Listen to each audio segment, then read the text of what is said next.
Christopher Elliott, not Doc Brown, but a special contributor to the Seattle Times, said he posed a question: could a flying dress code make for more polite passengers? And Mr. O'Neill, I have to say this.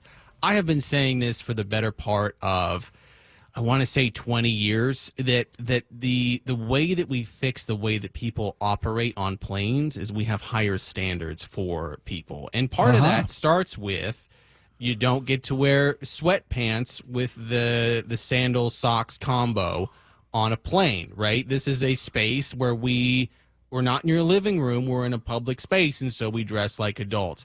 This is the way of the future. This is the way that we get back to a rational society.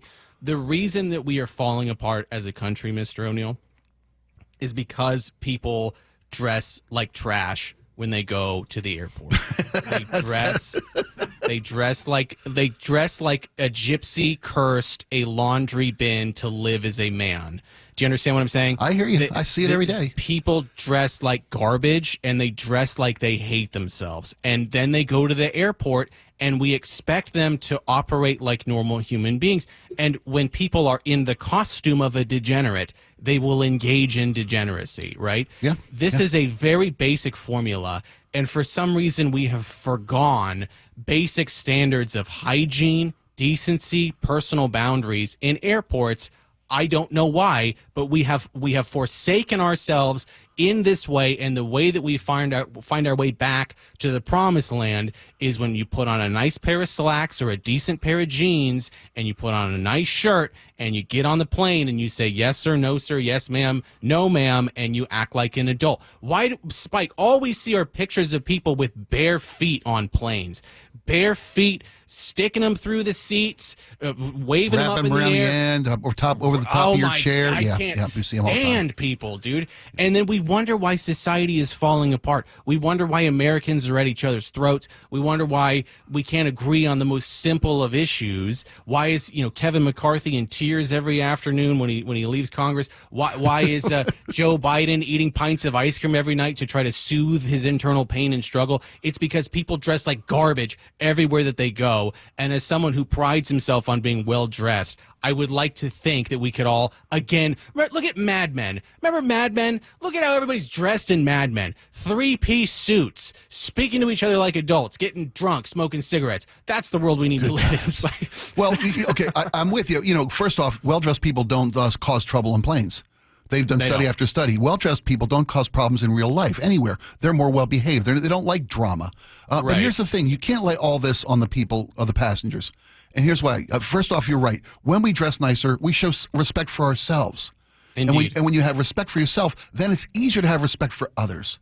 When you don't respect yourself, how are you supposed to be asked to respect someone else? And that being said, when airlines treat us like garbage, how are we supposed to feel? I mean, when the seats are uncomfortable, when they're thinner, they're smaller, right? And we're on this long flight, we want to be comfortable, so we retaliate by going on the flight in pajamas. If you're going to make me sit in a seat that's too small, that doesn't recline for 5 hours, I'm at least going to wear pajamas and flip-flops because I want to be comfortable. So the airline's got a little skin in the game as well, no pun intended, right? You want people to act better on planes? Here's what you do. You save one seat or two seats in first class for your best-dressed lottery winner. Right, and tell people when they buy their ticket, the best dressed, best behaved customers as we board the plane are going to be upgraded to first class. It's a damn contest at that point. We all like to win contests. We all want free first class tickets.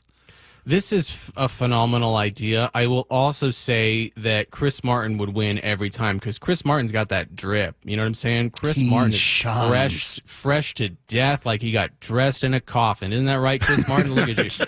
It's amazing. True. Oh, thanks. I wore a special shirt today. What about, as far as the etiquette, what about, is it okay on a long flight, especially, if you go on the flight looking good, but then you get there and you kind of rip everything off and have... That's acceptable. Okay. That's acceptable. Yeah, I did that when I go to the islands. When I get on the plane, I'm wearing mainland clothes, and when I almost to the islands, that's when I'm breaking out the... You know what I mean? I'm looking like Al Pacino in Scarface. You bet. I mean, it's cool to get comfortable on a flight, but be respectful. I mean, again, respect yourself first, and then it's easy to respect your other passengers, your row mates, the staff. You know, if, Yes. if the staff says, you want a second peanut? Why am I going to be nice to the staff when they want to be nice to me? They want to sell me a glass of water at some point. I guess the question that comes up, though, is who's going to decide these standards? TSA? Yeah, exactly. Is TSA Well, going this to is- say you can't come in like that? This is really basic. You just have a thing on the website that says no sweatpants, no flip flops, no. You got to be well dressed. And there are exceptions, right? There are exceptions to every rule.